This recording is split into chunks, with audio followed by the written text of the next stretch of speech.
guys, and welcome back to Skins in the Game, episode number 55 now. We're on, or double nickel.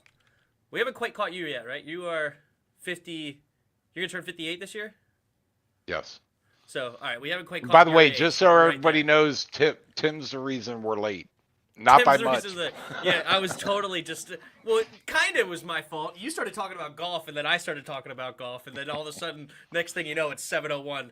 Oops, it is what it is. But anyway, we got some stuff to talk about. Of course, it's draft day tomorrow, so we'll give our final predictions of what we believe Washington will do round one. We'll talk a little bit about the Ron Rivera and Martin Mayhew presser, what they had to say. The couple of things I found a little interesting we'll talk about. Deron Payne, Montez Sweat, both have news about them, but of course, we're going to start every week with the dad joke of the week. All right, I was caught between two equally bad jokes. Okay. So, should I read them both? Sounds great. All right, well, the first one was never marry a tennis player. Love means nothing to them. Well played. Okay, I get it. And then the other one that I was leaning on was Simba was walking so slowly, I told him to Mufasa.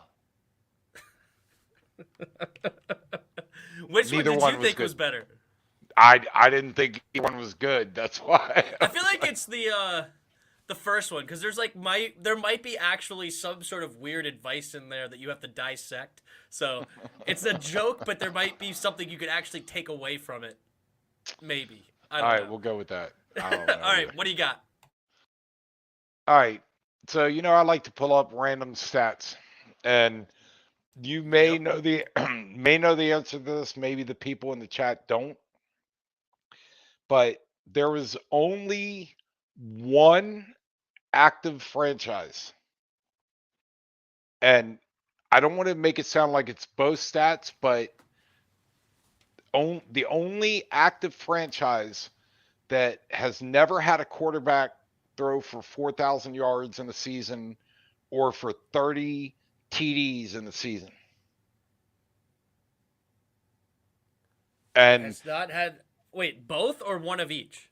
well, the stats are separate, but Okay. there's this one franchise, and I'm not saying there is no other franchise that hasn't had both. There's no other active franchise that has had either, but one franchise holds the record for both, which is 0 quarterbacks that have had 4,000 passing yards or 30 TDs. Who do you think it is? My guess would be Jacksonville. And you'd be wrong. I'd be wrong. Okay. Who? Now I'm curious who in Jacksonville had 30 touchdowns or 4,000 yards, I guess, because I don't think Blake Bortles ever did. Well, Maybe I know Bogart that did back in the day. I looked and found 3 different sources that said this in different ways. So because I was thinking, okay, I find a lot of this stuff on Facebook, but Yeah. this was Pro Football Debate, but I found that it was corroborated by other websites Other or whatever. sources, yeah, other sources. Michael Other Starkey in sources. the house. What up, Michael? That's interesting because I don't want to say us. It's not us.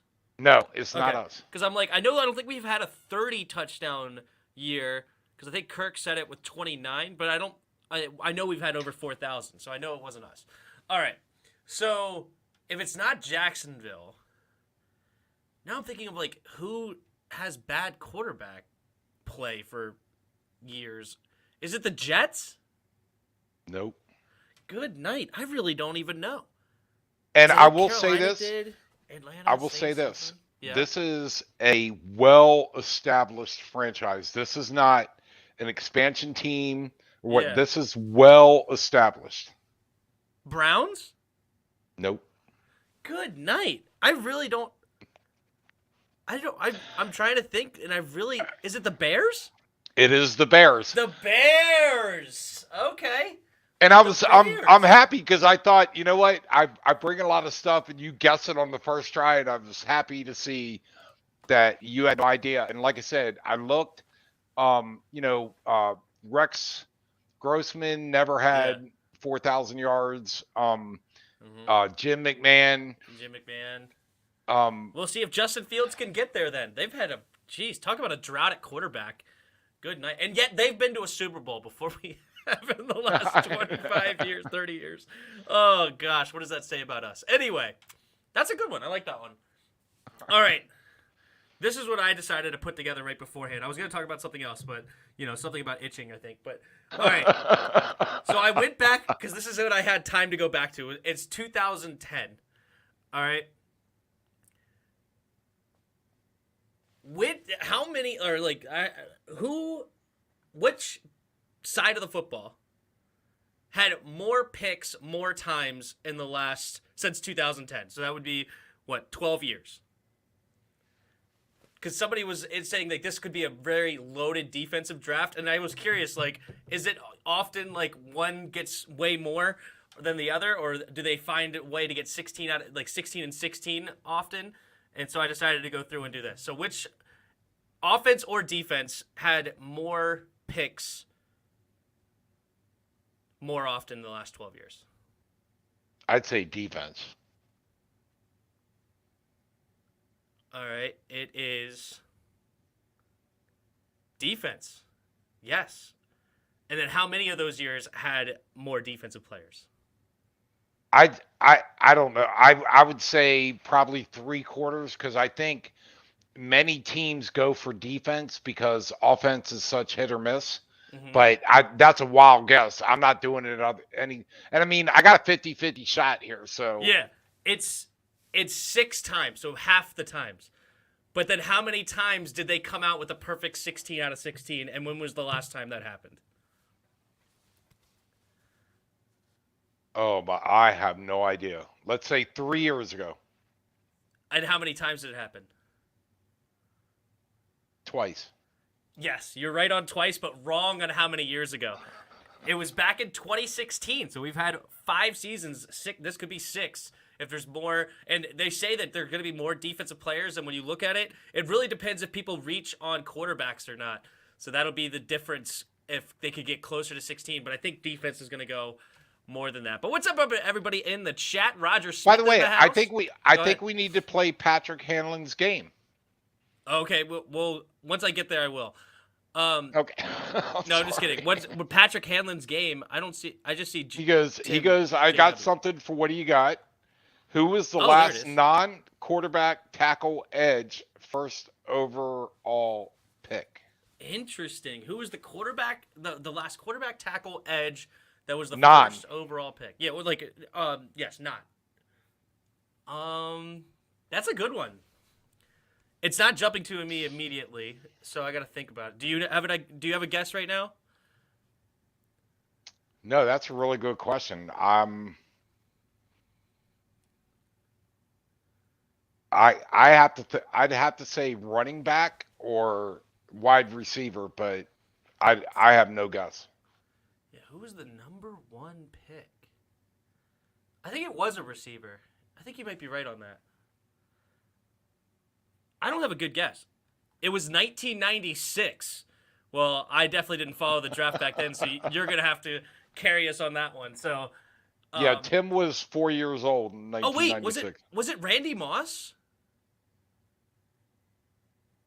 Ooh, that's a good guess. I'm going to guess Randy Moss. Oh, Michael Starkey says... Oh, Keyshawn Johnson. It was a receiver, but it was not Randy. Okay, Keyshawn Johnson. That's a good one.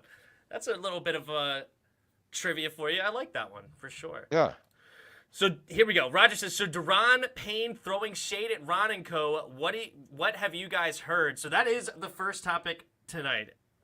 Daron Payne. Oh, here we go. I'm going to look up this thing of throwing shade, so I'm curious.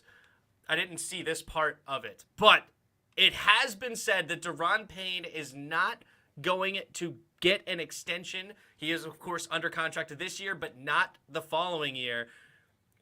What do you think about that? And do you think that Daron a lot of fans right now think that Daron should be moved. Are you on that boat? If you're not going to extend him, do you move him? Or Do you want to keep him for one more year, or do you think this is bogus and you think we should re-sign him, the former first-round pick in 2018? All right. First of all, you have to help me out because I always get confused on who slapped who between Jonathan Allen and So Deron Payne. Deron Payne was the one that put his finger in his face, and then Jonathan Allen swung and missed. So Okay. those are the Okay. two, I that's how always that get went that. down. Okay. Then I don't have a problem what they do with Deron Payne. I like Jonathan Allen better, but I don't know. I'm not saying he's a bad player, but it, I'm not concerned about him. All right. So you would move on from him this year, or just let him walk next year? Like, would you try to get rid of him now? Oh, if you could get something for him, then I'd be fine. I like Jonathan Allen, and so Hmm. and maybe it's me. Maybe I'm wrong by pitting them against each other, but I kind of felt like with what happened, it's kind of like you're either in one camp or the other. I'm in the Jonathan Allen camp. Hmm. So if they can get something for Deron Payne, then do it. Yeah, to me, that fight, and I'm sure that's how a lot of fans saw it as well, of like, oh, there must be some sort of divide. To me, this just seemed like it's a game that you're getting blown out 56-14 or whatever it was, terrible, and you're mad, you're frustrated, and you have brothers, and when things get heated like that, you guys get heated, but they've played Oh ball yeah, with each they other forever. They've been to right. Alabama. I mean, they've been friends now for going on 7-8 years playing with each other. So I don't really view it in that sense of I think that there needs to be some sort of divide, but I'm sure a lot of fans do agree with you. But I want to keep Deron Payne for this season. I don't want to move from Deron Payne. And Well, and maybe I was yeah, drawn, and I don't know when someone said he threw shade at the at the team, Redskins. yeah. Yeah, I have a problem with that. I you don't you guys deal with that in the back room or in the locker room, but you don't throw shade out where. So I guess that was also driving it as well. So my opinion, but I think he's a great football player. But you don't talk about it's like family. Yeah. I don't talk about you or you don't talk about me outside of family. You can talk to anybody in the family about me all you want, but if you start talking outside the family, then I have a problem with that. I hear you. I don't know. I haven't heard this part, and I'm not seeing it on it. So, if Roger, if you could tell us what you heard about this shade throwing business, because yeah, I agree with that sense of it should not come out unnecessarily, right? I can understand you being frustrated. You're not going to get the extension, but you're going to get paid eventually, whether it be by us or another team. So, it is what it is there. But anyway, going back to this, assuming that he didn't talk shade, right? You It slipped there. it I heard almost it. came out the whole thing there, but I just said but no, the shade didn't throw shade, and I want to keep Duran for one year, even if you're not going to re-sign him, even if you're not going to re-sign him. Because first off, if you only get a fourth this year, which is what some people think it's going to happen, you may be able to squeeze a third. Who are you now going to get to replace Deron Payne? Because a lot of people want to pretend Deron Payne's not a good player anymore. Deron Payne is actually a really, really good player. All right, he had 15 QB hits and 4.5 sacks out of the D tackle position, which a lot of sacks do not come out of that spot. And those 15 quarterback hits was, I believe, good for like 7th in the league or something, like 9th in the league as far as from the inside of the line. Could have been turned into 7, 8, 9 sacks if our secondary knew how to cover, right? So he's actually still a really good player on this team. And Oh, and I'm on not top of arguing against it. I agree yeah, with you. you lost Tim Settle and you cut Matt Ioannidis. And both of them are gone. They're signed with new teams. So you can't bring either one of those back. So if you don't keep those two, I feel like this year you can't get rid of them because they're trying to win now. right? They're not in this mindset of we're still building. They went all in for their quarterback and made a move to get a quarterback. They believe they had a squad that can win this season 10, 11, 12 games, and then maybe a couple of playoff games and maybe go all the way in some fluke freak thing where like the Giants had no business winning a Super Bowl back in 2012 at 9-7 or whatever it was, and they end up winning the whole thing, right? So it's not impossible that we could potentially get there, and that they believe that. So in a year that you're trying to win as many games as possible, you're not trying to tank. I want to keep Duran, and on top of that, even if you got a third this year, if you cut him next year, there's a good chance you get a third or a fourth round anyway in compensatory picks. Yeah. So that's my argument of not keeping Duran Payne. He can be traded draft 1, heck, draft 2. We don't need to draft D tackle. Like, you're trying to create holes that aren't there. Like, we already have a couple of holes, right? Linebacker, wide receiver 2, right guard, like potentially tight end if Logan Thomas is not back in time. We already have holes that we want to fill early in this draft. I don't want to create another hole if we don't have to, if we're trying to win this year. And I definitely don't want to spend the 11th overall pick on Jordan Davis, the D tackle. I don't want to go D tackle again in the first round. But go ahead. Well, but let me ask you this. Yeah.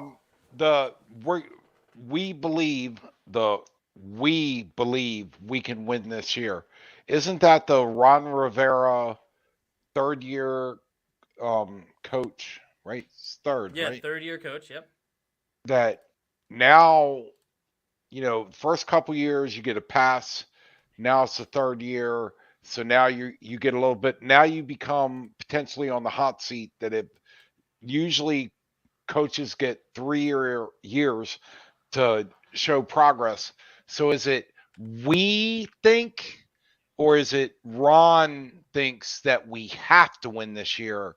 So he's making moves based on, okay, my grace period is over. I got to win this year. It's an honest question. I don't know the answer to it, but yeah. So he's feeling the pressure of we've been preaching Ron's plan, right? It's Ron's plan, and we've been 2 years deep, and so far we're only have gotten 7 wins, right? And then this year, especially with the weaker schedule than last, we had the first place schedule last year. Now we have the third place schedule this year, so a much weaker schedule. Yeah, I would imagine they are feeling a lot of pressure to win this year. well, They not are. they, not they. It's Ron Rivera and his regime. That's the thing I'm saying is, That's what I meant by they. Is Ron Rivera. And I don't know who you thought I meant by they, but yeah, I'm talking about okay. Ron Rivera. So I don't feel like they went quote unquote all in on Carson Wentz. I think they paid money for him.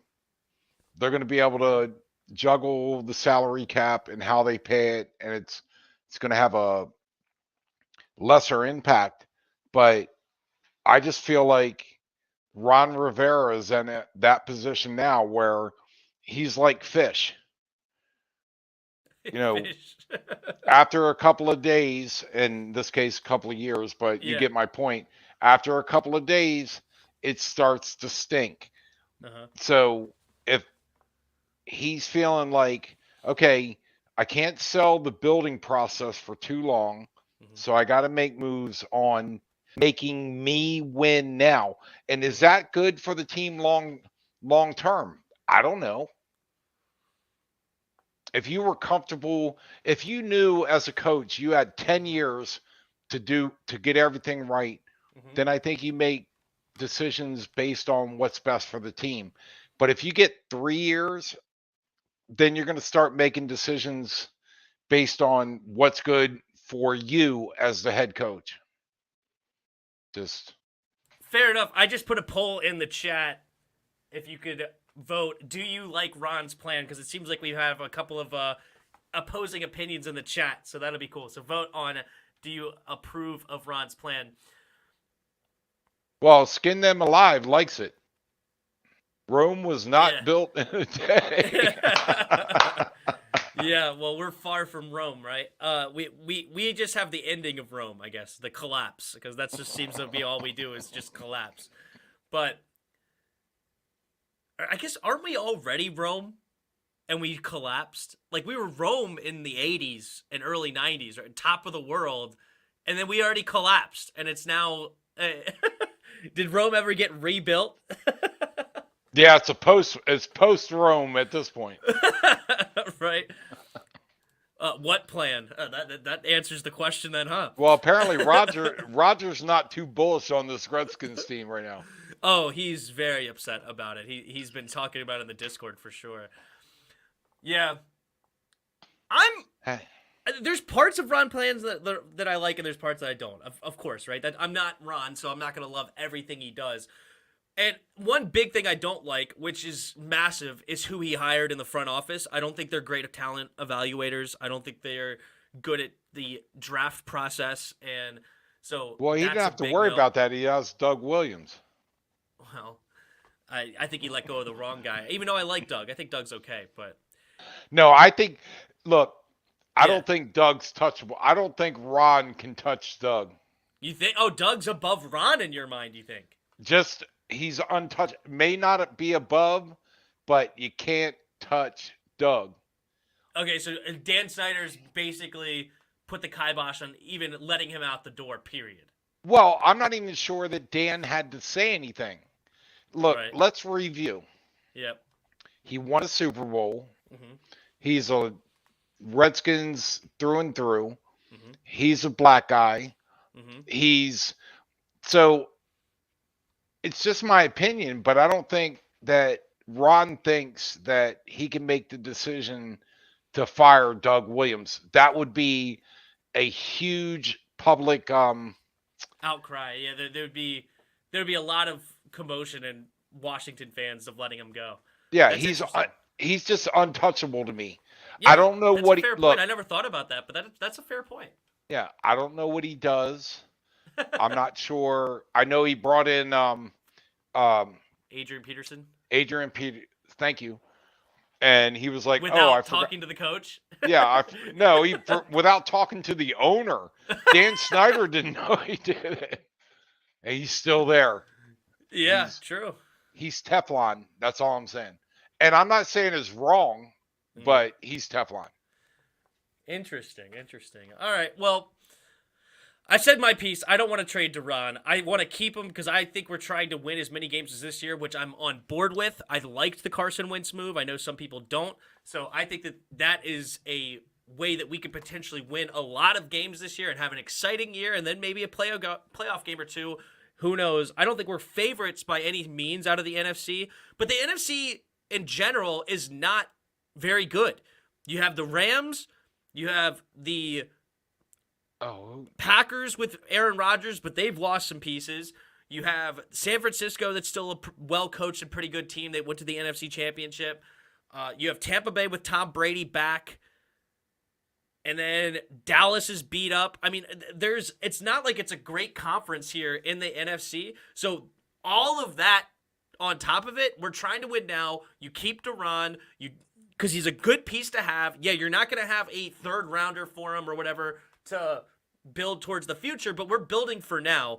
And then potentially we'll get a compensatory pick if we don't sign him, or he goes absolutely crazy and demands to be signed here, and maybe that's the direction we go. Who knows? Right. But all right. I don't want to franchise tag him. But go ahead. I cannot find earlier this week or late last week, whatever. There was some sports website that had the Redskins favored to win the division. Yeah, but a lot of people think that. Yeah, I think Stephen A. Smith even said that he's predicting it. Well, what the hell does he know? I'm just saying there's a lot of people that are quote-unquote national media guys that, usually hate on our team that, are predicting us to actually come out on top. But anyway, somebody that is getting extended at least for one more year is Montez Sweat. Receives his fifth-year option, and it will be for about $11.5 million for an extension, fully guaranteed. Do you want to keep him long-term, and are you excited for him to stay? Oh, I like him. I I have zero problem with Sweat. He is a workhorse or workman. Mm-hmm. No, you never hear him. Have you ever heard him talk? That's right. I'm Yeah. just. They never Well, I did interview him. hear him the one time talk about COVID, and he didn't understand how vaccines work. But other than that, I think it's funny. All right, well, but no, I Sweat. I have zero problem with Sweat, and he just shows up. He's got pretty good durability, right? He hasn't Mhm. missed a whole lot of games, so I'm I'm good with him. I I don't mind it keeping him either. I mean, he has. I wanted to draft him in the first round at pick 15, but when we took Dwayne Haskins, but we ended up trading back into the first round and getting him anyway. But I would have been happy just taking him at pick 15. The guy is built phenomenally, 6'5" or whatever it is, 280 pounds, can run a 4.4 40-yard dash, freak of nature athlete. He can get around the edge. He did actually a pretty good job against the run as well, unlike his counterpart Chase Young. So he was highly rated by PFF, like 90 something PFF or something like that, at least at one point last season. So yeah, I'm with you. I want to keep him long term, and I was excited to get him Yep, back. All right, like him. let's check in with the chat for a little bit. What's that? Team has question marks everywhere and 3 picks in the first 5 rounds. True. We have a first, a second, and a fourth in the first 5 rounds. We traded a 5th round away for a long snapper. That's critical, Tim. Yeah, critical. Yeah, exactly. And then we traded the 3rd round pick, which I was fine with, to get a quarterback, and I'm completely cool with that because everybody has to remember. I mean, it depends, I guess, if you like Carson Wentz or you don't like Carson Wentz, but we were going to use one of our first 2 picks on a quarterback, and probably our first pick. So that was going to happen, no matter what. Or not no matter what, but assuming we didn't get a quarterback, we were going to draft one at 11. Right? If not trade up and use more capital. So that we basically used our 3rd round pick this year to fill the biggest need of the team. Right? The 5th round pick, I'm with you. I'm so upset we lost that one for a long snapper. That's just moronic. But we got our quarterback. Now we get to use our pick number 11 and pick number 47 in an opportunity to build or fill a couple of other holes, but we filled the most important hole, and that was quarterback. All right, what else we got? Look at all the teams that used to be crappy. Now we're very good, and now very good football teams. It takes time. Yeah, like the Seahawks, remember, just 12 years ago. Well, now they're back down, but for a while there, they were a powerhouse. But if you go to like 2009 or whatever, they were a 7-9 football team in the playoffs. Like they weren't any good. And then they got their quarterback. They hit on some draft picks. And the next thing you know, they were a premier 10, 11, 12 win team for the better part of a decade. You know what? My favorite part or my favorite thing about Seattle was their defense and the Legion of Boom. Yep. That they didn't shift.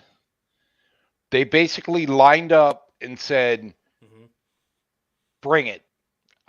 This is our defense. Figure it out. And they were able to shut teams down. They didn't get. You could do all this running every way. They just stood there like, okay, we got it. And that's my favorite thing about Seattle. But yeah, because they played cover 3 defense and they basically exclusively played cover 3. Yep. And said beat us, and most teams could not. They were that good all around. I was hoping we could do something like that, but that's just not going to happen. Well, it's shocking how Sweat didn't. Oh, go ahead. Sorry, I was just going to say to Roger's point about we have no strength at D line. I think my personal opinion is the key to this year is Chase Young has to learn more than one move. And he has to be a student of the game, and he's a freak athlete. If he figures it out, then they can move him around, and we will have strength at D line. That's just my opinion. But go ahead with what you were saying.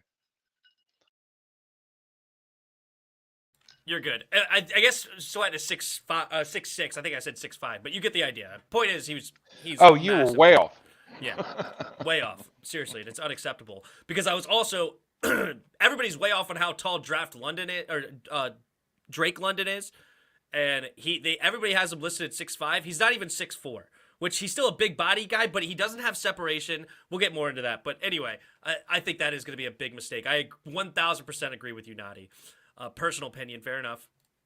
We have no strength of D-line anymore, no green dot guy, which is the QB of the defense, and a secondary that gave up 34 touchdowns and 4,500 yards passing.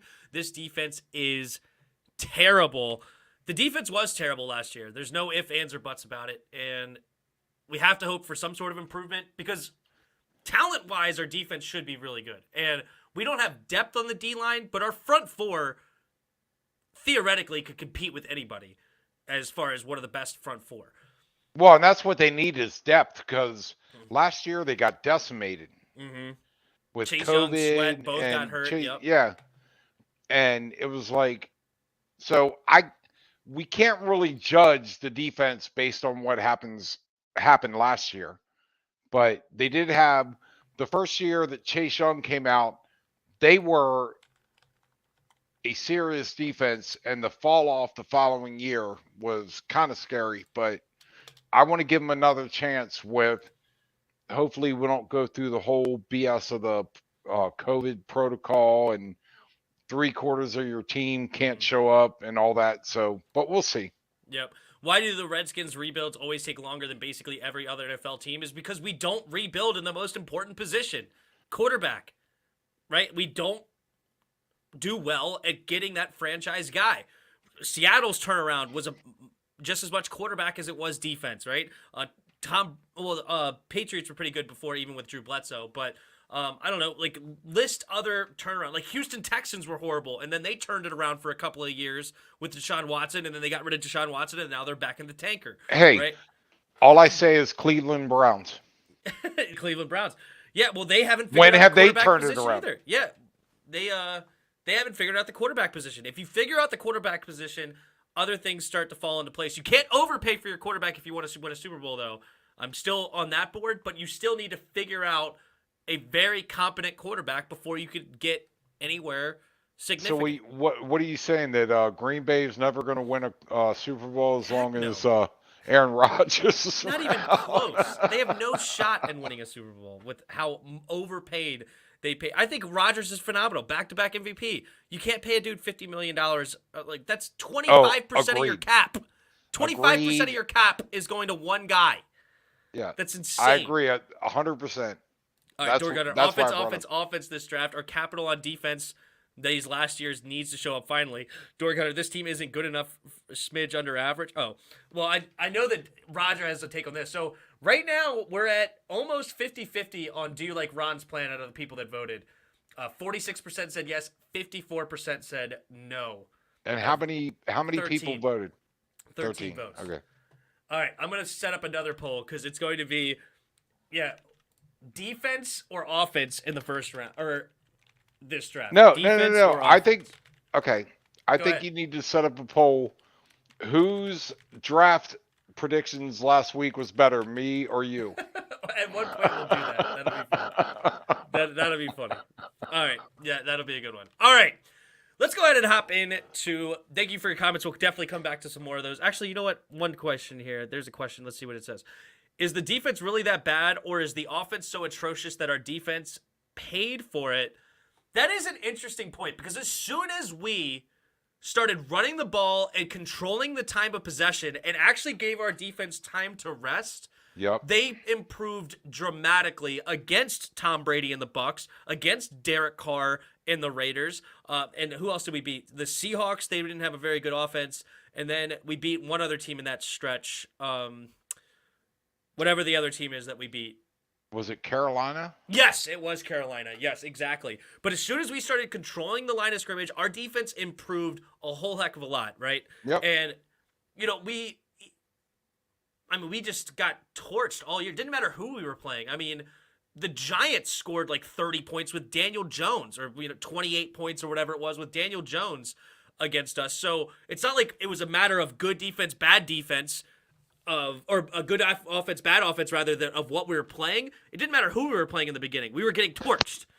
And as soon as though we played it slow ball, it worked. So that's a great point that the offense wasn't doing enough to help the defense on the other side. So great comment there, Door Gunner. What up, BC? I shouted you out earlier. If you haven't gone to subscribe to BC, he's so close to 1,000 subscribers. Go ahead and get him over there. He's a Cowboy fan. It sucks. Screw it. But go leave a comment saying, he's garbage, and it'll balance out life. You do a good thing to one, to sub, and then you put him down. So that'll be good. It'll promote good karma. Yep.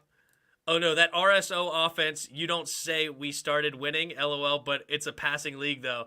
We did start controlling the line of scrimmage because we didn't have a quarterback. But Heineke also played tremendously on third down. Tremendously. All right, hold on. Yeah. It's a passing league. Okay, talk about Derrick Henry in the regular season. Mm-hmm. How much they rode, and then of course in the postseason he couldn't do crap. So, but they rode Derrick Henry, a freaking fire hydrant of a running back, to get to the playoffs. And then, you brought this up before that as soon as he gets to the playoffs, it's not it anymore.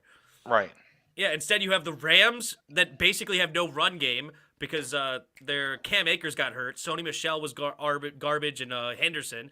And then the Bengals have a decent run game with Joe Mixon. I did like him. But they're obviously a big air attack with Joe Burrow, Jamar Chase, T. Higgins, Tyler Boyd, C.J. Asamoah, and Joe Mixon's just as much of a threat out of the backfield as a pass catcher that he is as a runner. So, and BC, the charge for that is you have to come on the channel at some point next year during Dallas week. All right, that's the charge for the shout out. He refuses to come on because it's not I'm not attacking him, but he doesn't want to do collabs and stuff, which is fine. But I'm going to keep talking about it because I want you to come on the channel one day. All right, let's get into some Ron Rivera and Martin Mayhew presser. All right, so I have just one complaint before we get into actually what they talked about, which is interesting. Rivera gave Kyle Smith the compliment on how he handled the whole COVID situation. When it first hit, like the COVID situation of basically they only had the Senior Bowl, and after that they basically had to do everything on Zoom meetings, which he talks about how it was much harder to scout and get a feel on who the guys actually were and so on and so forth. But he did say, nobody mentioned Kyle Smith. He brought up by name out of nowhere. Kyle Smith did a tremendous job that draft, and then the next year we let him go. Why? Why do we let him go, and he did such a tremendous job to hire Detroit Lions general manager? When's the last time Detroit's been any good? Yeah, we hire that general manager instead of a guy that's been absolutely finding gems in the late rounds at a clip as high as anybody in the league. And we let that guy walk for a guy that I hate their drafts. The best draft, they drafted a punter in the 5th round. And then he traded for a flipping long snapper. Yeah, that's who we let go. Ugh, it's terrible. No, anyway, that was my one complaint. Okay, the sad part about the front office right now is I think their focus is on the wrong things, which is trying to save Dan Snyder's skin about what.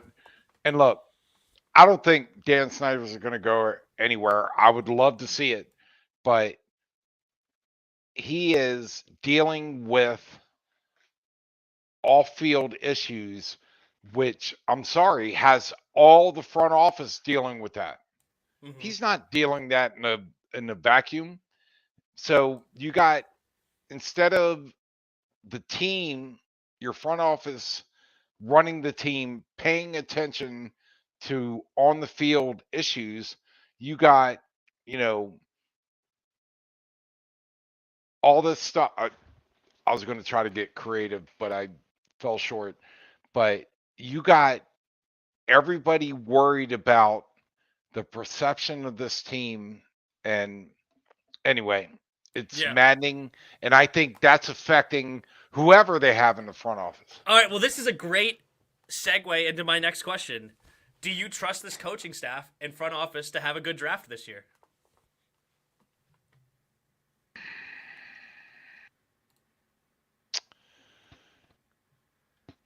I can't say I trust them. I'm hopeful, but I think their focus is messed up because as much as he tries to say, or the NFL tries to say, that Tanya's running the team, I call bull crap.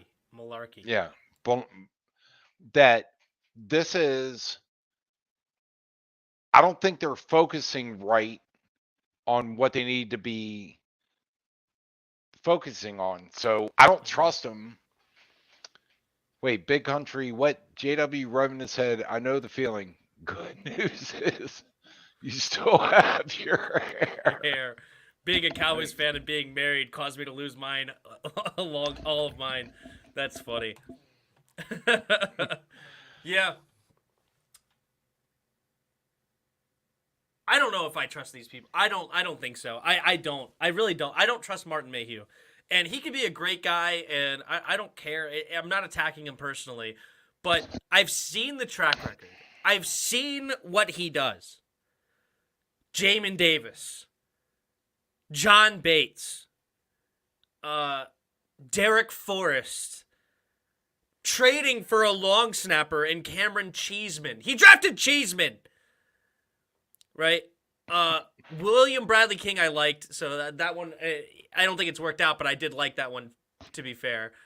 And then Shaka Toney was garbage at the time because he's way undersized defensive end, outside linebacker, but he has to play defensive end because we don't play a 3-4 defense, so he can't play outside linebacker. He's not off the ball. He's a guy that gets after the quarterback with great speed, but he's undersized, so you can't use him all the time.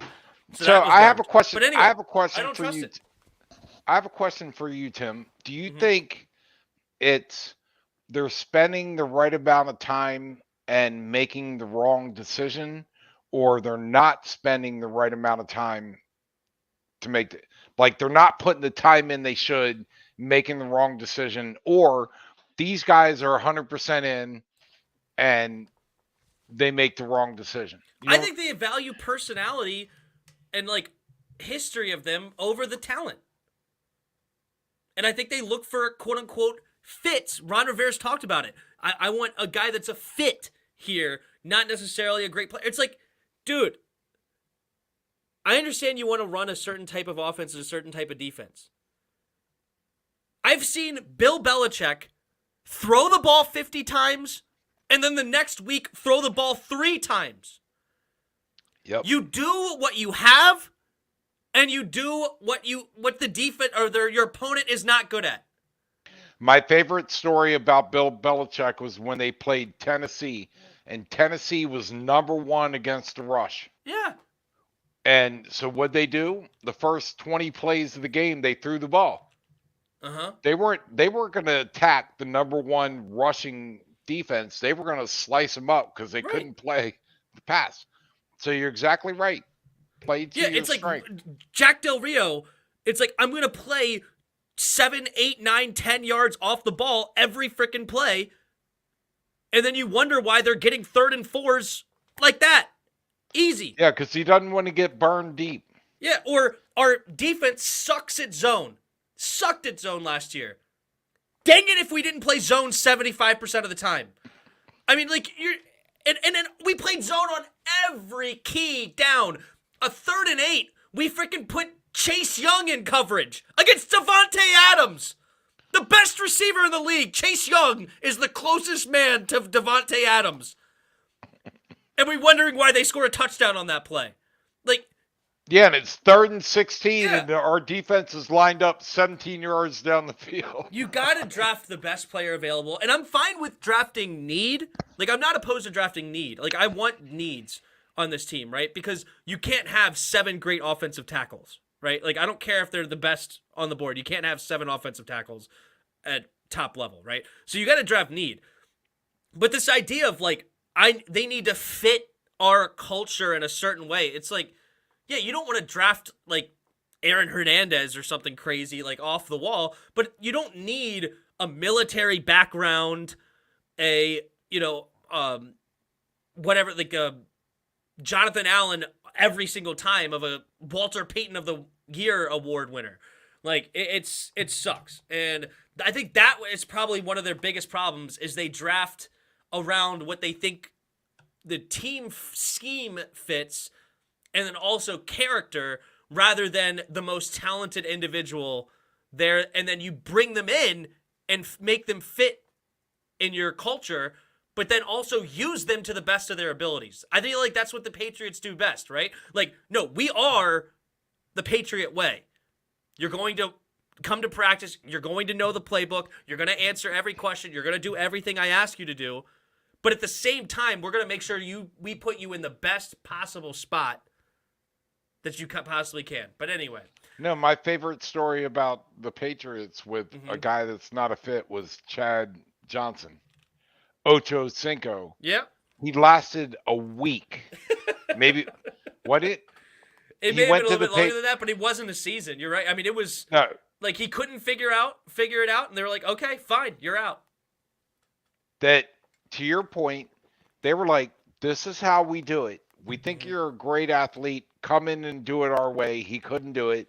And I know I exaggerated with the week, but you get my point. It was like, in very short order, they were like, he can't handle it. And I got to be honest with you. I don't know how Rod Gronkowski figured it out, because he doesn't seem like the brightest bulb in the box, especially his Tide commercials. Have you seen these? Sorry. Yeah. Getting guys that fit their schematically 100% agree to him. Yeah. Anyway, it is what it is. But all right. Some other things that came out of this press conference, which was pretty interesting, because Roger mentioned earlier in the chat that, like a lot of times it's just coaches speak, right? But Martin Mayhew actually did something really interesting, and he basically guaranteed movement in this draft. He said, I would be surprised if we come out with the same picks that we have, the same 6 picks that we have.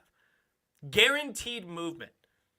Do you like that idea? Like, do you want to add more picks into the draft, or do you like to maybe try to like trade up, like lower the amount of picks, but try to get the best players in a short time? This is what I would say is, Martin, whatever you're planning on doing, don't tell anybody ahead of the draft. Right? Yeah. Oh, we're planning on movement. Okay, well, teams are listening going, hello. It's like, be Bill Belichick. Say, you know what? We'll deal with it when we get there. Yeah. But I guarantee movement. You think that's leveraging well, he your didn't position? guarantee movement, but he said, I'm going a step further with guarantee, but he said, I would be surprised if we ended up with the same 6 picks that we have currently. So it basically guarantees it, but yeah. I'm just saying, don't show your hand. Right. You know what? I would say, hey, we'll deal with it when we get there. But to say, I'd be surprised if there wasn't movement. Do you not think the other teams in the NFL they're not listening? I mean, that's crazy. Yeah. I just think that's stupid. Do you think, let me ask you this, and we'll go back to Bill Belichick. Do you think that Bill Belichick would ever let anybody on his staff say other than, we're focusing on the game next week?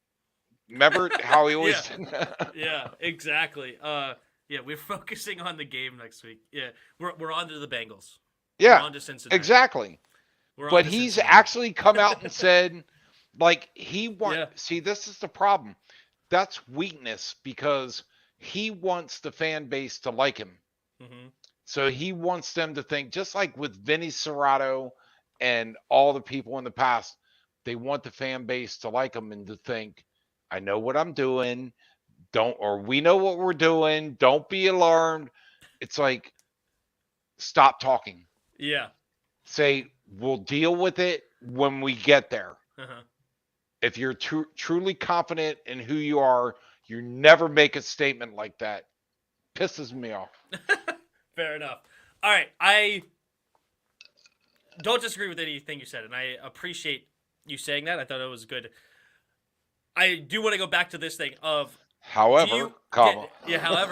Do you want to move around in the draft? Like, do you want to add more picks, or do you want to try to trade up and then try to get as many high value picks, right? Because he didn't say one way or the other which way he's going, but would you be interested in packaging? Like, would you be more interested in packaging up like your second and maybe your fourth to try to move up into the second higher, or do you want to try to trade back with your first and second pick if possible and add more picks? Which philosophy do you kind of buy in on a macro? Obviously, it depends on who's there and whatnot, but that's on a exactly what I was macro going to say. level, like which would you be more interested in? Well, but you hit exactly what I was going to say is Mm-hmm. it depends on who's there. Right. And if there's nobody that's appealing, then I want to trade back and pile up picks. Mm-hmm. Because if there's another team that likes somebody, then take advantage of it. But I don't think it's possible to make those decisions until you're faced with who's there. Right? True. True. But I would go as far to say is I honestly don't care who's at pick 11. I really don't. It could be the best player in the draft somehow fell to 11. I would use that as trade bait to go back and try to fill as many holes as possible on this team. Yeah, but that assumes you're going to make the right picks back there. Well, of course I would assume that. That's why I'm making the picks. Well, but you're talking If about... I thought they were going to be scrubs, then I wouldn't be drafting them. But you're talking about Martin Mayhew. How confident Well, are I'm you? talking about me. I already said I'm not confident in them, but I would do it if I was All right. the GM because I'm making the call. I'm making the the call to the Redskins right now. Tim Wyman is available for... Yeah, Tim White is drafting. available if you want to make some good moves. Yes, absolutely. Good night. It's bad. I mean, it sucks when you got a front office that when they draft a player, you just immediately go, that was dumb. And then after a year, you go, I was right. Like, it sucks. You know, it's that quick. Washington only has 6 picks. I agree, Tim. I would trade back. Yeah, I want to trade back. And I like some guys back in the draft, which is another point that Martin Mayhew brought up, that he says he believes this draft is more loaded than usual in like that second, third, and fourth round due to the COVID extending a couple of other, some guys to stay another year because the COVID seasons, the shortened and this and that and blah, blah, blah. And now you have the normal draft class and then you have guys that stayed an extra year. And so I kind of like that mindset too, but of expanding as many picks as possible. I don't know. I liked that mindset of this is a loaded draft. I want to add as many pieces because I do like a lot of guys in the late first round, second round, and third round. Like, I want to try to get, if I could, this is my ideal, I would get a linebacker, a wide receiver, an offensive guard, and then, like, maybe a tight end or a secondary player. I'm going to go secondary player. Those 4 somehow in the first three rounds. Like, I want 4 picks in this 3 rounds. Makes sense. But by the way, quick aside, Tim, if it wasn't for me coercing you into being a Redskin fan, who do you think you'd be a fan of these days? Because I know I'd be a fan of? Because you came to me early on and said, yeah, Dad, why did you make me be a fan? Why did you make me be a fan of this team? I don't know. I really can't even imagine. I guess I would, if I were to guess, if I go back in time to little Timmy, I would say I would be a Colts fan because I was a big Peyton Manning fan. Yeah, but you were a Greatest Show on Turf fan when you were like 7. Yeah, that's about 7. But I feel like I would have settled in because a couple of years later, I probably would have settled in on the Colts because I was a huge Peyton Manning fan. Peyton Manning's arguably my favorite player. I love Peyton Manning. I know. So I sorry, if I were to put you guess, through it'd be this. Colts. But I can't imagine being as diehard as I am right now with the Skins on another team. Like if somehow they kicked me out of the fan base, I don't know what I would do. I don't know. I'm just not going anywhere. I'm Redskins man agrees with Yeah, my that dad he's- is why I'm a fan as well. Fair enough. Quality versus quantity. Oh, so Skins in the Game wants to trade up. Not Skin in the Game, excuse me.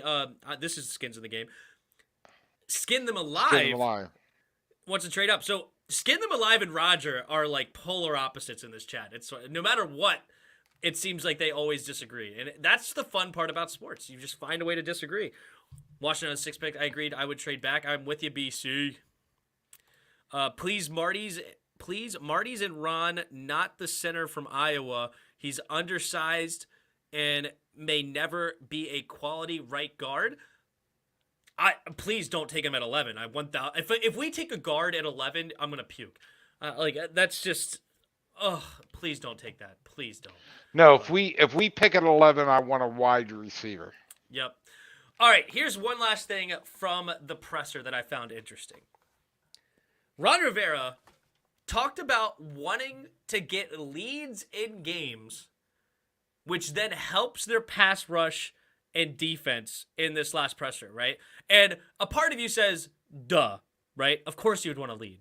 That's obvious. But yeah, how many coaches say I want to be behind in a game? Exactly. But I'm just saying, does this all but guarantee a wide receiver in round 1 because he's trying to boost up this offense as much as possible to get there? Like, to be able to have more leads in games rather than playing from behind or being basically, a lead of only 3 points. They want to try to have explosive offense. Look, we've talked about this, Tim. Mm-hmm. I believe Carson Wentz can make throws that Heineke cannot make. Mm-hmm. So if they add to, I would even venture a guess that if Carson Wentz had the same team last year that Heineke did, mm-hmm. they'd probably score more points because Heineke just doesn't have the arm. And I love him. Yeah. Got the guts. Love the guy. But you watch Carson Wentz highlights mm-hmm. of he can fling the ball 60 yards like very little effort. Heineke mm-hmm. can't do that. So if they add to it, I think that's a good thing. So, but I agree with you. I think with that sentiment that they're going to look to add mm-hmm. wide receiver or more downfield help. Fair enough. All right. Oh, wait. One more thing. Yeah. Did you hear that Deshaun Jackson is contemplating retirement, but there's also a possibility that it'll end up back on the Redskins? What? That last part just threw me for a loop. Well, no, that's wild. Is he not on a team right now? He was at Philadelphia. Was he back at Philadelphia last? But no, he was at the Rams last. Is he still a free agent? Well, he's talking about retirement. But the one thing I read that there's a possibility that he could end up back with Washington. I don't know. Yeah, he's 35 years old. I don't want Deshaun. I was not as big of a fan as a lot of people are. And I know that there's an argument for him to be a Hall of Famer, and I understand that he had tremendous speed and arguably some of the best ball skills in the air about being able to track the long ball. Oh, he tracked the ball well. Yeah. But he's a guy that's completely terrified of contact. Rightfully so. He's like 5'8", 150 pounds or something stupid. Which means he's 35, but he's had very little contact, so he's not beat up. Well, he gets those soft tissues injuries, because he's so fast. But 35 years old, I would not go that direction. I'm not interested in D-Jax. Now, I mean, it also depends on the contract. For a bargain, yeah. Yeah, if it's like a $2 million or $1 million deal, then I mean, it can't hurt. What do we? And he also maybe could be our punt and kick returner. We don't have one of those really right now. He's not going to do that because he's going to get hit. Potentially, he might get hit. Yeah, but that would be interesting. Honestly, I would bring him in to be a punt returner.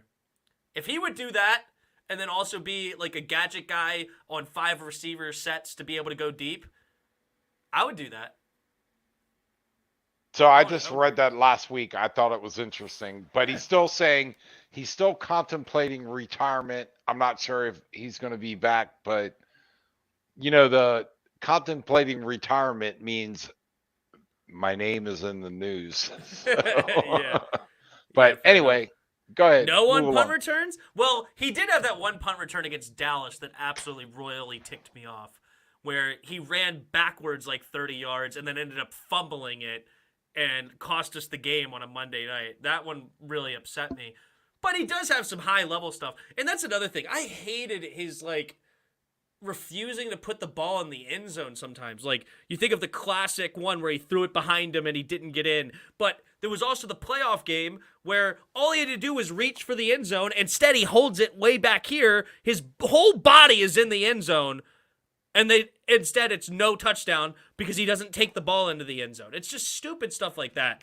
That it's a little too fancy. I don't know. I'm not messing with Djax. Pretty much, I don't know. Cheap deal, fine, whatever, but I'm not putting a lot of faith into him. He's not going to be a primary target in my offense by any stretch. All right.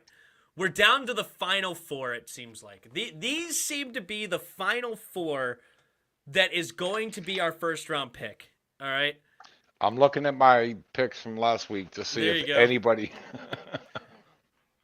It's either going to be a falling Kyle Hamilton, Drake London, the receiver out of USC, Garrett Wilson and Chris Olave, the two receivers out of Ohio State. It seems like that's the consensus. Do you... Wait, can you go back? I want to see the record. Is this all the ones you picked last week? I don't know. I did pick Wilson for sure, and I think I picked Hamilton the other time. But I'm talking about, like, in the news of, like, all of the big name mock drafters have us taking one of these four guys. The whole fan base seems to be settling in on these four guys. JP Finley and John Keim have been talking about, like, hearing rumors of, like, Drake London and Kyle Hamilton and Olave. And it seems like these are going to be the four that they look at in this draft. What is your final prediction? Because, and also take this into consideration, like, yeah, you may like Kyle Hamilton, but you got to also think, like, will he be there? So that you got to take that into consideration of where do you think they'll actually go? So out of those four, what is going to be, unless you have another guy that you want to throw in the mix, but I don't know if you do or not, but out of those four, no, I'm not. What is your final prediction going into tomorrow night? All right, well, I can go back to... I call Jameson Wilson. Williams. If it's narrowed down to those four, you know it ain't going to be neither of them. Very possible. I call... Oh, you're going to go Jameson Williams. You're going to take somebody else out of the top five or top four. Yes. I think he's a badass wide receiver. Mm-hmm. And by the way, I was... he's fast. So fast. Trucking Witt said Djax would be the second best receiver we have. Behind Terry McLaurin. Right, behind Terry. But at 35 years old, no, I disagree. I would take Curtis over a 35-year-old Djax.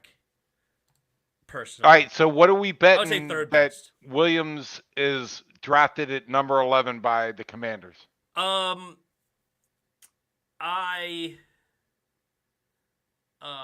not talking money. I mean, I'm talking bragging rights. I don't know. That'd be funny. What do we want to do? I don't know. We'll think about that. That'll be a good one. All right. If I win, okay, you have to do the next dad joke. All right. That'll be good. I like it. All right. Cool. If I win, you have to do a what do you got that's not sports related. Okay. I'm in. All right. Sounds good. All right. And my guess, I'm going to come back to it in a second. You know what? I know why you picked Jameson Williams. Because he has the same initials as you. It has nothing to do with his wide receiver prowess. You wanted another J-Dubs on the team. All right? I see what you're doing there. And Football Fan says I have to put a quarter in the cuss jar because I said ass. I'm sorry. Wait, there's another one. I owe 50 cents. Uh-oh, yep. 50 cents. I would sign Will Fuller. I kind of too. I like Will Fuller. He's a nice, speedy receiver there, Roger. He just can't stay healthy, and he had the PED thing one year that got him suspended. But when he's on the field, he is a tremendous wide receiver. He's like I want to say he's like 6'2", runs a sub 4.4, great hands. He's had some great years. If we ended up with Will Fuller, I would take that for sure. I like him. I actually really do like him. All right. My prediction.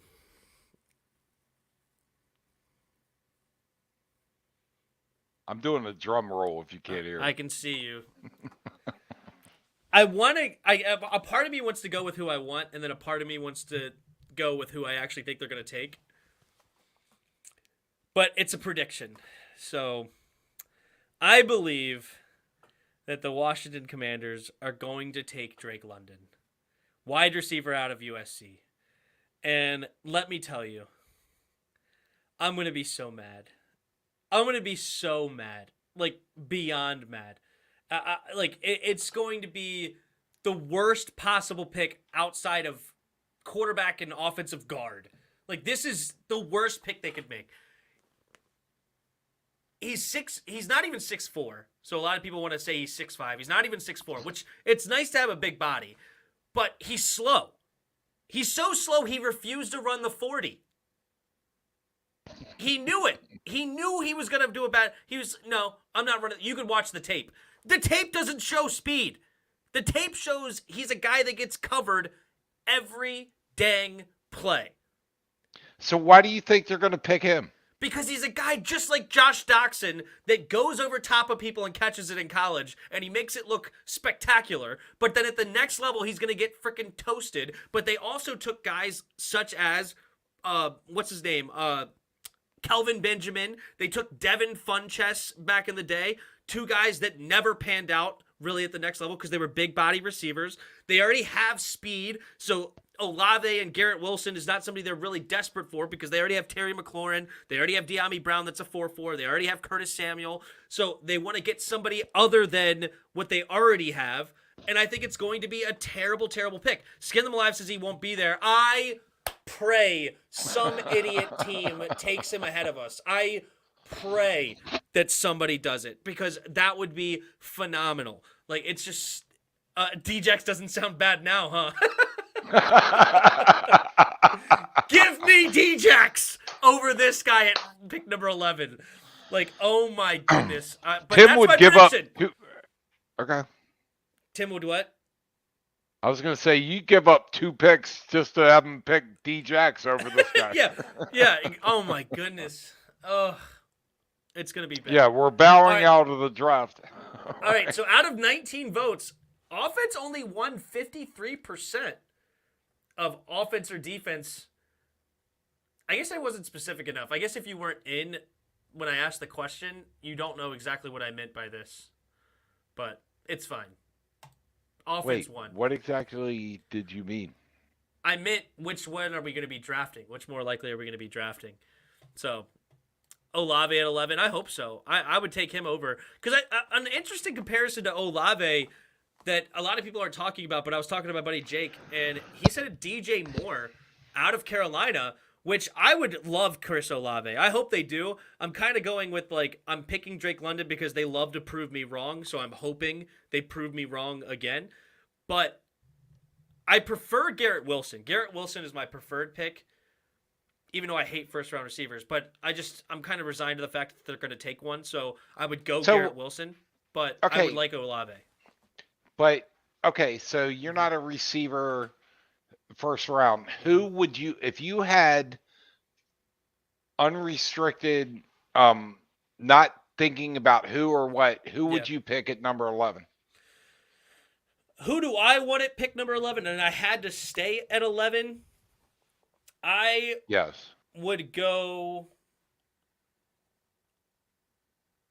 philosophically, I would like to try to get a tackle. I would go offensive tackle, kick Cosme inside. Offensive line, defensive line are your two most important positions. I don't think we're really set on the offensive line. I would like to get a new guard. I like that we have a swing tackle in Cornelius Lucas. I like that we have a swing guard in Wes Switzer, but I would like to get somebody that plays right guard. I don't want to draft a guard at pick number 11. I want to draft a tackle, and then I would kick Cosme inside, who he was a second-round pick, which I would be fine with, a second-round pick as a guard. But I think that philosophically, that's the direction I would like to go. Okay, so you're thinking that there's a guard or tackle or whatever, a tackle that's going to be available that you'd like, or at number 11, you'd look at what tackles are available and you'd drop them.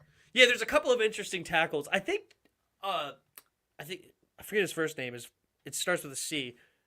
I always second guess what his first name is. It's like Charles Cross or something, but his last name is Cross, and he's a guy that's really highly rated. But I'm not super sold on his size. He's only like 307 pounds. I usually want him a little bit bigger. But there is a guy named Trevor Penning out of UNI. I think he needs to learn to get his pads down a little bit when I watched his tape.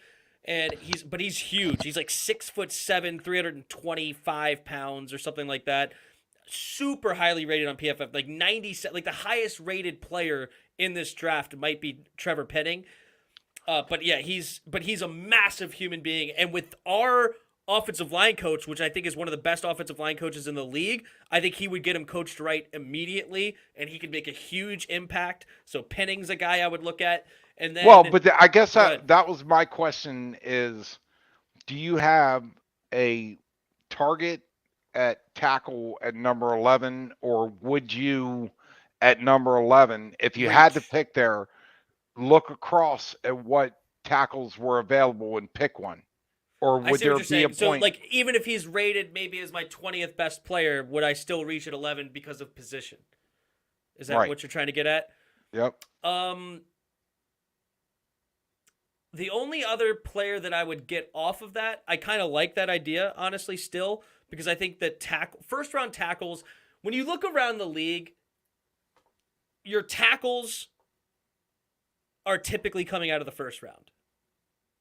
Like, the top 15 tackles, probably 12 of them, or 11 or 12 of them are first-rounders, right? Like, they're typically there. So it's harder to find those kind of guys deeper in the draft, where, like, wide receivers the exact opposite. If you look at the top 15, like 8 of them are second or third or fourth rounders, or 9 of them. No, I get it. Yep. Maybe even 10 of them. It's a lot of deeper receivers that you can find that are really, really talented and are considered amongst that top echelon, right? And you could probably go down the list: safeties, corners. Like, there hasn't even been a lot of safeties taken in the first round, period. Right? So yep. Typically, you can find those guys later in the draft. So philosophically, like, if I wanted an offensive line, which I do, like offensive lineman, which I do, I would probably want to go tackle, which is not a sexy pick, which is not a pick that a lot of people want to hear. But even then, I would want to trade down and try to add a player or two, like add a pick or two, and then take a tackle. But then I'm able to go ahead and get a receiver in round 2 and a linebacker in round 3, and I'd feel pretty decent about that. But philosophically, that's the direction I would go. Okay, but how far back? I know you're talking about more picks, but how far back in the first round? Because you said tackles are in the first round. How far back in the first round do you think you could go and still draft a viable tackle? I would say like 16, 17. In that range, I would trade back to and still take a tackle. If I get into the 20s, I may look elsewhere, like linebacker or something, because I would still like Nakobe Dean, maybe at 20, 21, 22, 23. So I probably wouldn't go that direction if I'm late first. But if I'm in the top half of the draft, 16, 17 being the bare, the lowest, I would still probably take tackle. And then I would go a different direction if I get later. Because if I go later, I'm also adding a lot of capital. And then there's a guard I like that could be there in the second, early third in Luke Goedeke. Right. That I think we could then plug in our guard and then keep Cosme as right tackle. And then we have Charles Leno still at left tackle that we just signed to another long contract. All right, so what do you get? If you trade back from 11 to 17, what do you get? If I go back from 11 to 17, I could probably get a third rounder this year. And if I go to 17, I could probably get at least 2 third-rounders, maybe a third-rounder this year and a second round next year. Okay. Additionally, Fair enough. and move back 4 or 5 picks. If I go back all the way into the 20s, I'm looking at getting probably a third this year and a first next year. And then maybe another But late now rounder. you're not drafting a tackle at that point. Correct. Okay. I'm following you. I'm just paying attention. Yeah. So. That's where I'm in. All right. That's Fair where I'm at. enough. I think, all right, let's see what the chat's going to say, and then we'll I'm end not- this thing soon. I'm not saying he's completely wrong, but Of course he is. That's all he does. What up, Big No. Sim? All right, doing good and you, Big Sim? Oh, no, what's up, Yuki? Let's see. Dude, at 11? Yeah, Skin Them Alive is not happy, I guess, with me saying tackle. Tackle is one of the most important positions in the league, right? You got quarterback, then you got defensive end, right? You got quarterback, getting after the quarterback, and then protecting the quarterback. the blind side. Yeah, one of the most, like the number one reason that the Colts didn't make the playoffs was due to lack of protection of Wentz. Wentz got sacked a tremendous amount of times. They were like 30th ranked in the league at pass protection. Yes, they had a quarterback. They have some weapons, like a running back in Jonathan Taylor. They have weapons on defense. They had a good offensive line and running the football. But protecting Wentz, they didn't. And then Wentz struggled in some games, especially in games that were against better offenses. And then all of a sudden, now you're missing the playoffs with a team that just went 11-5 the year before. It's huge. All right, you know what? On the way out the door, you know how I like useless trivia? Yeah. Who was the most quarterback, or what quarterback had the most sacks since 2010? And I have the top 10 here. Russell Wilson. That's number one, 427. Yeah, it was bad. He was on pace to be one of the most sacked quarterbacks of all time. All right, it's we'll really see how atrocious. good you are. Who's number two? All right, number 2. And what are the ranges I'm looking at again? Since 2010. Gosh. All right, since 2010, I'll go. A part of me, I don't know if this is number 2 because he hasn't been in the league in a while, but I just want to say his name. Andrew Luck. Is he in the top 10? Nope. Okay. Because he hasn't played in a while, but he was up there. If you go back to that point, he was up there. But I was curious if he was still in the top 10. Yeah. Okay. All right, let's go with number 2. Well, look, if you can guess as many of the top 10 as you think you can. Okay. All right, Tom Brady. Yep, number 9. Aaron Rodgers. Number 3. Matt Stafford. Number 4. Ben Roethlisberger. Nope, not on the list. Wow, interesting. Matt Ryan. Number 2. Cam Newton. Yeah, he's on here, number 7. Wow, you're good. You're nailing it. Let's go with Kirk Cousins. No. He wasn't here. He wasn't around long enough for 2010. Well, he's played. Well, he didn't play until like 2014. You're right, like 2015. He got drafted in 2012. But no, you did very well. We don't have to keep dragging it on, but you Yeah, I did was very curious. well. Let's see. Who did I not mention? Drew Philip Brees? Rivers. Philip Rivers. Nope. Not Drew Drew Brees. Okay. Brees is not here. Ryan Okay. Tannehill. You weren't going to guess him. Yeah, I wasn't going that direction. Alex that's for Smith. Sure. Oh, okay. And Andy Dalton. And Andy Dalton. Okay, fair enough. Yeah, because Andy Yeah. Dalton's played since 2011, so that makes sense. Yep. Makes sense. What else we got in here? Quality versus quantity. So that is the mindset, right? Like, which do you want, quality versus quantity? Well, obviously, if you're getting quality, then it kind of already talks about it in itself, right? But I guess you're meaning quality as far as higher end picks rather than a quantity of maybe lesser picks. I would go still quantity, Because while first round picks do have a higher chance of hitting than later rounds, it's not as as high as you may think. I guess you still have a pretty low chance of even hitting first rounders, like 50-50 or something like that. And then it obviously drops from there. Obviously, I don't want 10 seventh rounders instead of a first. Okay, it gets to a point where it draws. But if you told me I have pick 11, or if I have pick 23, 52, and 100, I'm taking 23, 52, and 100 as just random picks instead of just pick 11, right? But if you tell me if I have pick 11 instead of, pick 74, pick 150, and pick 210, all right, now I'm taking pick 11. Like, it's a balancing act, but yes. You should be a lawyer. Very good explanation. That's funny.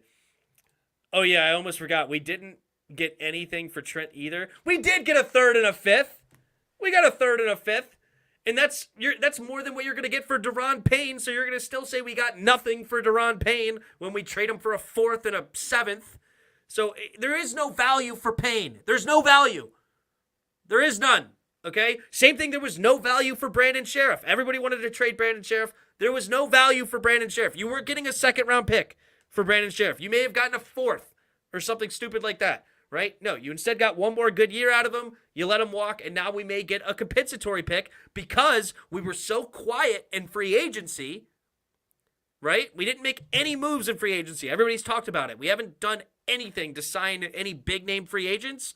Well, that most likely means we're going to get now a third-round pick for Brandon Sheriff, which we probably wouldn't have gotten in a trade because he was an injury-prone guard that's not highly valued anyway. So, anyway, there's my soapbox on that one. Hey, Tim, don't hold back. Just tell them how I feel, right? Yeah. With these guys picking go quantity, hope they for the best. Oh, that's funny. If the Giants doesn't draft Kyle Hamilton, would you take him? Would I take Kyle Hamilton? Sure. Yeah. I mean, again, I would rather trade back, but if we took Kyle Hamilton, I'm not mad about it. A piece like him that could play multiple positions on your defense at a very high level, I would not be mad with Kyle Hamilton. I know that's one of Dad's guys as well, but he's going Jamison Williams. That's interesting.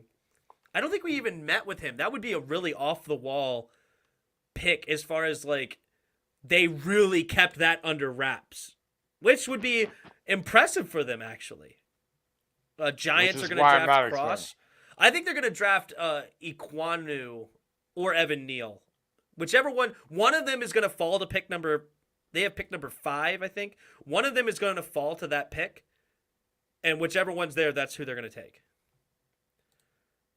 Wentz was our free agency move. Well, true, but he wasn't signed as a free agent. So it doesn't go against... It was a trade, right? Yeah, exactly. So that doesn't go against the compensatory pick. But yes, that was a big splash move. Fight for LDC. I wouldn't mind taking Drake London. Before I read the rest of the comment, you're a moron. No, just kidding. We just disagree. He's like Des Bryant. Horrible separation, but he's great at going up and getting the 50-50 ball. I understand what you're saying. And yeah, so was Josh Doxson. Yeah, exactly. And how'd that others, work out? There's a list of who the most jump balls won at each year, and they turn out to be absolute trash. JJ Arcega-Whiteside was in that category. Maybe even, I think Jalen Reagor was in that category. Or, like, there's a couple of guys that you're like, oh, yeah, these guys are great jump ball dudes. And then it sucks. Like, they get into the league and they stink. But, obviously, if you told me that Drake London is going to be a Des Bryant in the league, okay, fine. If that's what you're guaranteeing me, I would be fine with Drake London. I just don't see that as a guarantee whatsoever. What about you? Me? Yeah, No, I think 50-50 balls are great, but I want a guy that doesn't have to have a 50-50 ball because he runs a great route and turns the defender around and he's wide open.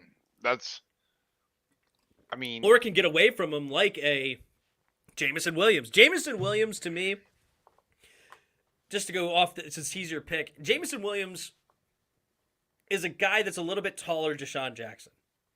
Like, if you want Deshaun Jackson on the team, then go ahead and take Jameson Williams because he's obviously younger. He might be faster. I mean, the guy has wheels. It's insane. Big wheels. And he could catch the ball. I don't think he's great at contested catches, but he's got such great speed that he's probably going to be 4 or 5 yards away from the guy that he's going against anyway. He's not a guy that's going to win off the line because he's tall, but he's thin, right? So he's not a strong individual. So he's going to be off the ball more often to make sure that he doesn't get jammed up at the line. And I wouldn't take him as a number one receiver, but as a guy that we already have Terry McLaurin, and if we get him signed, and then you have Jameson Williams on the other side, and then Curtis Samuel in the slot, that is a tremendous, just an absolute tremendous. Well, see, and I always think that as whether or not Deshaun Jackson did it, I don't know, but I want a guy that's got speed that on every single play, he runs down the field like he's going to catch the ball. Because now you're drawing the safety and the quarterback's attention. Every single play, you have to do that. And if 10 plays goes by where the ball doesn't go to you, then the safety and the quarterback have to start thinking, okay, maybe he's a decoy. Yeah. But if you do it if you sell it every single play, and like I said, I don't know that Deshaun Jackson ever did that, but if you sell it every single play, like we're going deep on you, you're drawing the defense up. And as soon as if the quarterback's good, as soon as they were like, oh, he's just a decoy, and they crowd down, now when that guy does that, he's going to be 8 yards past everybody, and it's going to be a wide open touchdown. Play action, baby. Play action. Destroy him over the top. Exactly right. For sure. Somewhere in this draft is a Cooper Kupp. Absolutely. A guy that I kind of like, I don't remember who told me about him. One of you guys told me in the chat, I think, was that Khalil Shakir, I believe. I don't know if you told me. I don't think you told me about him, right? Because you told me about Isaiah Likely, which I do like. But I think Khalil Shakir could be an interesting mid-range guy. And another guy that's really, really good that could go in the second that we looked at is John Mechie. So if we take John Mechie, he could be a guy similar to Jameson Williams, but he's not as fast. But he's a guy that you'd put off the ball, another smaller stature guy, kind of a slot off the ball kind of guy. You'd be relying on Curtis Samuel to be your number two. Or actually, you'd be really relying on De'Ami Brown to step up and be that number two guy for you that he wasn't last year. But John Mechie is a tremendous route runner underneath, and he could do a lot for you that also allows Terry McLaurin to get open more downfield and just slice people up underneath. That's what I was trying to say. Yep. See, this is a common misconception, and this is why I dislike Drake London even more. Fight for your own DC. I understand your point with London, Tim, but 6'5" wide receivers don't come around often in the draft. I want a receiver on this team, or a big receiver on this team, and I'm willing to take a shot on London. This is why, and it's not your fault, because everybody's doing this. Every professional commentator is talking about Drake London in this way. But watch this.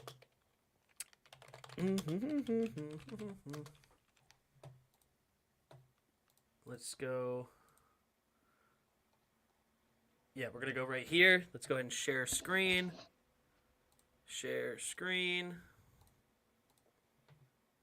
Oh, my God. Is it blinking on your end? Oh, okay, there we now go. it's finally come in. All right. Look at this. Oh, gosh. 6037. I don't know why they write it like this. They make it really confusing. But that means this 6037 means he's 6'3" and 7/8. He's not 6'5". A lot of people want to compare him to like a Mike Evans, who's a legit 6'5" with 35-inch arms. This guy's under 6'4", which is still big-bodied, But he's also only got 33-inch arms, which is not as big as a Mike Evans kind of a guy. Now, he might comp to more of a Des Bryant size, but he's not a legitimate 6'5" receiver. And yes, I understand he's still a big body guy, but he's not as big as people claim, which if you hear 6'5", you're much more likely to be like, I don't care if he can get separation. He's going to be so much bigger. But 6'4" dudes that can't separate get shut down all the time. Yep. All right? And so it's frustrating of why I don't know how a guy can get measured up at a combine and it's out there for everybody. Daniel Jeremiah is no slouch. I don't know why this guy get no likes or tweets or anything, but this is what he measured up in at 6'3" and 7/8. He ain't 6'5", and that's my sermon on that one. But anyway, did you have something to add? Nope, I'm good. I think I said all I have to say. Fair enough. All right, well, if you want to roll, and I'll just go ahead and read some more comments. But if you want to get out of here, you can have your last word, and I'll just read some more comments while I'm here. Okay. Unless you want to stay, are you enjoying it? It's up to you. I'm not kicking you out. I'm giving you a door if you want it, or you can stay. Well, I'm good for a couple more minutes. All right, let's see what the people have to say then. Right. What about Samuel? Samuel, I feel like he would be a better slot guy than a number 2 wide receiver, but I love his versatility. Cut Curtis and pay Debo his money? No, we're not doing that because you'd also have to trade pick number 11. You want to trade pick number 11 for Debo and pay him $27 million a year? No, thanks. Thank you all. Be safe. Best show ever. Thanks, football fan. 7771. Appreciate it. If you were a Mike Evans or Calvin Johnson, I'm sorry, I'm not picking you at 11 that early. You still wouldn't take Calvin Johnson that early? Calvin Johnson's the one guy I would take that early. I loved Calvin Johnson. Well, that's only because you know what you know now. No, I mean he's if I'm going to take a first round receiver in the top 15 picks, I want a guy 6'4" plus. Calvin checks it. A guy running a sub 4.4, Calvin checks it.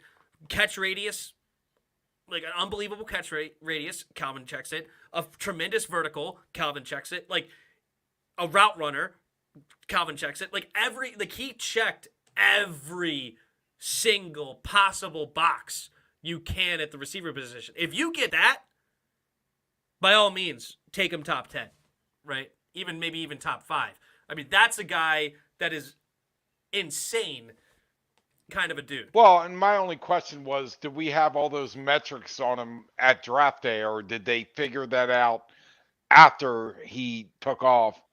You know what I'm saying? It's like maybe there wasn't Calvin Johnson does all this stuff, or did he do all this stuff in the NFL, and then they came back and said, "Oh man, he was a top 10 pick already." I think he did go He's one of those that went really high. What was Calvin Johnson? No, I'm not saying he didn't go high, but a lot of receivers go high. But did he? The metrics you're giving now, are they what they knew at draft day, or was it what they knew after he played in the league for 10 years? No, he was the number 2 overall pick for a reason. Everybody knew what kind of insane. Obviously, I mean, do you know he's going to be a Hall of Fame wide receiver with a 1,964-yard season and several double digits and several thousand yards? Knowing is a relative term, but if there's ever a receiver that you could have felt confident that could have gone here, it would have been Calvin. Yeah. Yeah. He went number 2. Tim's 100% correct on London. That's why Skin Them Alive is the best commenter around, okay? What up, Jacob? Quit sucking up. Yeah. London is also slow as ketchup coming out of the bottle. Well, sometimes the ketchup comes out fast. You got to be careful. Well, if you just bang it on the bottom. Yeah. What about Jamar Chase? If he was a prospect in this year's draft, would you take him at 11 before he did what he did this year, just past rookie season? I wouldn't. And I'm not going to play hindsight 2020. I would not take Jamar Chase at 11. And I know he was a tremendous receiver coming out, but I'm just not doing that at 11. I don't like wide receivers at 11. Why? Because you can get highly talented receivers in the second round and the third round. McLaurin's a third rounder. A.J. Brown's a second rounder. DK Metcalf's a second rounder. Adam Thielen's a second rounder. Devontae Adams is a second rounder. Antonio Brown was a fourth rounder. Like the top echelon receivers, you could go like DeAndre Hopkins was a late first rounder, picked like 27 or 26. Okay. Who else is in the Cooper Kupp was a second or third round pick. These are some of the best receivers in the league right now, and they were not top 10, top 15 picks, which is why you can get high caliber receivers. Are they going to be as good as Jamar Chase every time? Of course not. But it's all about value. Where do you get the value at? And that's why I would not take a Jamar Chase at pick number 11, even though now I know what I know now. Hill was a fifth rounder. Yeah, Tyreek Hill was a fourth or fifth rounder. Yeah, exactly. And it's not like, okay, yeah, you could find a diamond in the rough at every position, but when you go through like the top 20 receivers and 15 of them are not first round picks, that's why I talk about like the value is there later. Go ahead and get somebody that's not. Because if you go through the top left tackles in the league, you might find, out of 32, you might find 7 of them that aren't first rounders. Like, left tackles come out of the first round. Period.